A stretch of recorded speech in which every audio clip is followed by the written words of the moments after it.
Bitcoin broke out from the falling wedge pattern right here, but we did got a small pullback. And in today's video, I want to talk about whether that pullback is a bullish or bearish sign, guys. Can Bitcoin see right now a continuation in this uptrend?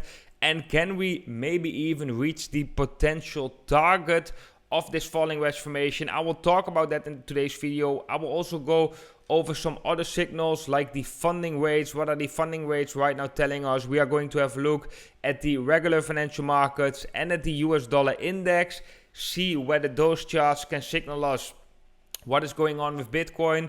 And I'm going to show you why the pattern that we are seeing in Bitcoin right now is actually quite bullish. So guys, all about that in today's video. With that being said, my name is Jeroen. Welcome to the Blockchain Today, the channel where you subscribe for daily crypto videos. Right now, guys, let's jump right into it. We are looking at Bitcoin on the daily time frame, and if we just have a look at the TA price structure of the Bitcoin price, then we right now just have been trading in a falling wedge pattern. We broke out to the downside. We had a small consolidation with a declining channel below the falling wedge. The moment we broke back into this wedge, we saw a nice reaction in the Bitcoin price. We got a straight push to the resistance of the falling wedge pattern, and right now we are trading above that resistance. So we basically had a breakout of this falling wedge formation, and so far we are still holding above the former resistance and backtesting it as support. Structure wise, this is actually looking quite bullish. If we have a look at the highs, of course, we are still making lower lows and lower highs. Right here we can see we have a small uptrend going on with higher lows and higher highs. That is something to watch, but I do think in general the Bitcoin structure is looking quite bullish, and it looks like we have formed a temporary, at least a temporary bottom right here. It could be a midterm bottom as well, and we can, I think most likely we can go up from here, but we will go into other signals and check if we can find confirmation of what I think right here. But guys, first of all, I quickly want to share a pattern. That is actually this pattern, a falling wedge with a dip. I've been making a video about this in 2019, 19 December. That is 2 years ago. Then we had a similar pattern. This was on a more shorter term time frame. We had a falling wedge formation. We had the dip. We broke the falling wedge formation to the downside. And then when breaking it to the downside, we had a small time of consolidation, and then we shoot back up in this pattern.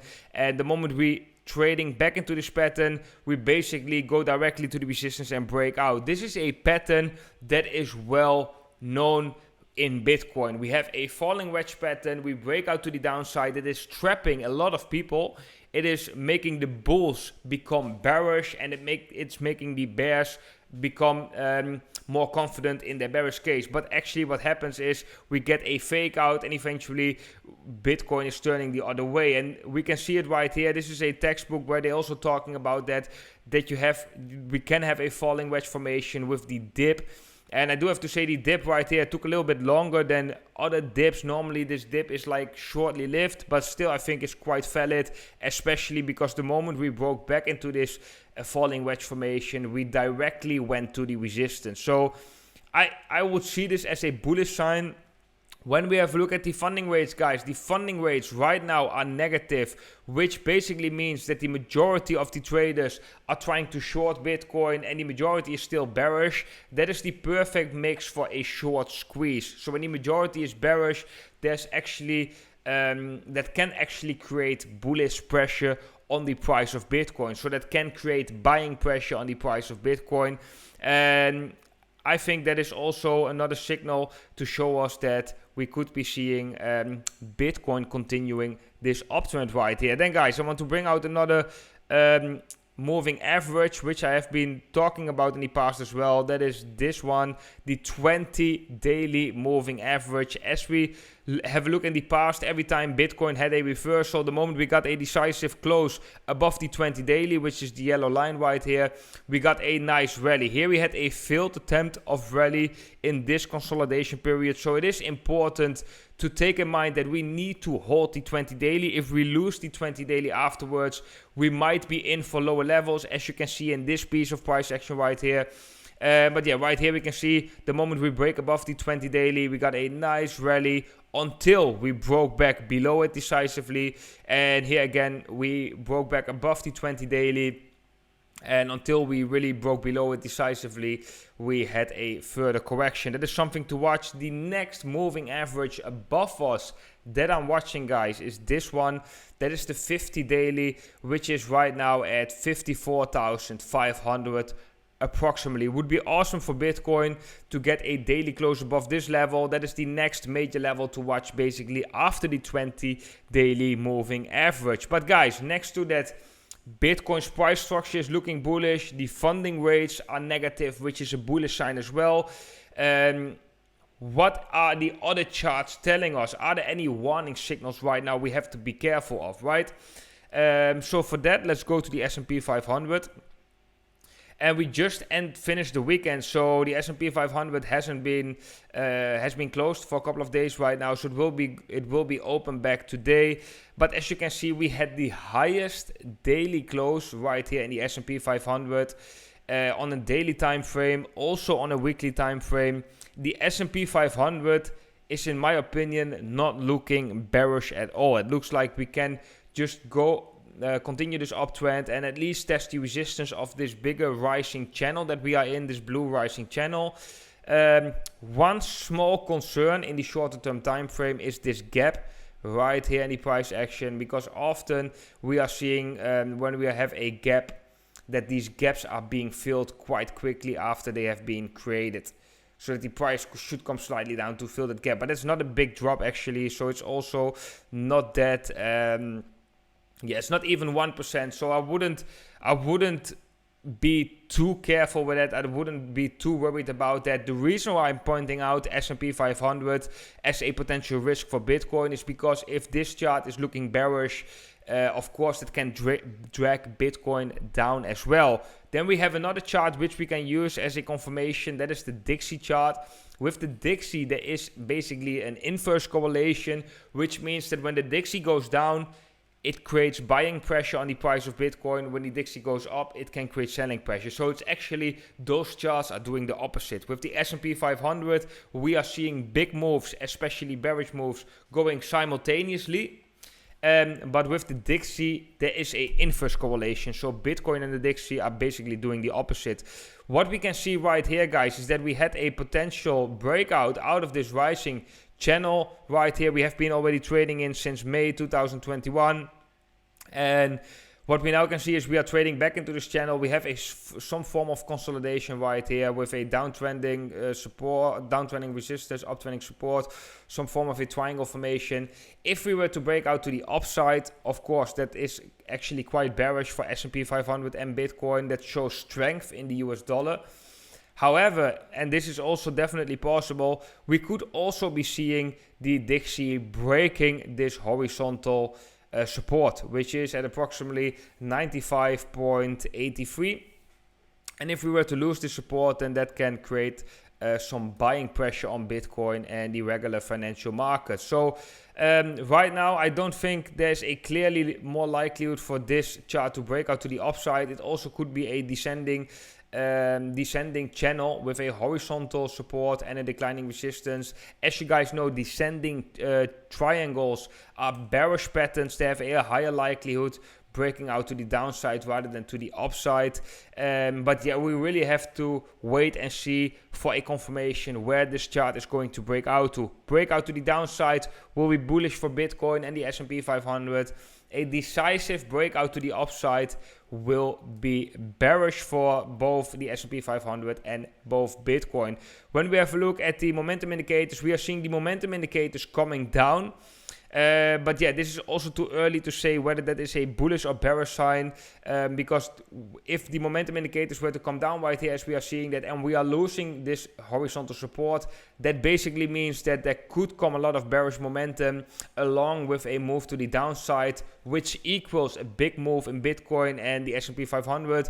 However, it can also mean, as long as we are holding this support, that the price is consolidating right here and that the momentum indicators are resetting for eventually hopefully more bullish momentum. So this is a chart you want to be watching when you are trading Bitcoin or the regular financial markets, to just get an extra confirmation of what is going on in those charts. Then guys, let's go back to Bitcoin.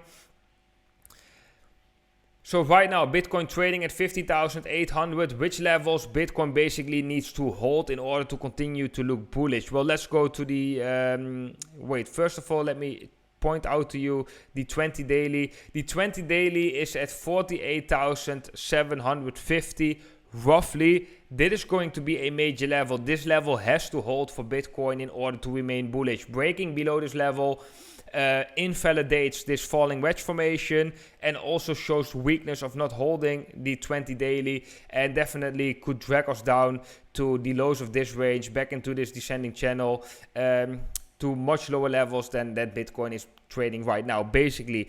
Then let's go to the 4-hour time frame, get rid of the moving average, and let's have a look at the pattern that we are seeing right here. We had a consolidation moment right here. Actually better, let's go to the 1-hour time frame. So in my previous video guys, I've been pointing out that we have a consolidation moment right here. We have a horizontal resistance, horizontal support. I said if we break out to the downside, we can see lower levels. That's actually what we have been seeing. We saw a decisive break, we got that retest as resistance, and we got a further drop. That further drop came to the support, or actually the former resistance of that bigger falling wedge formation.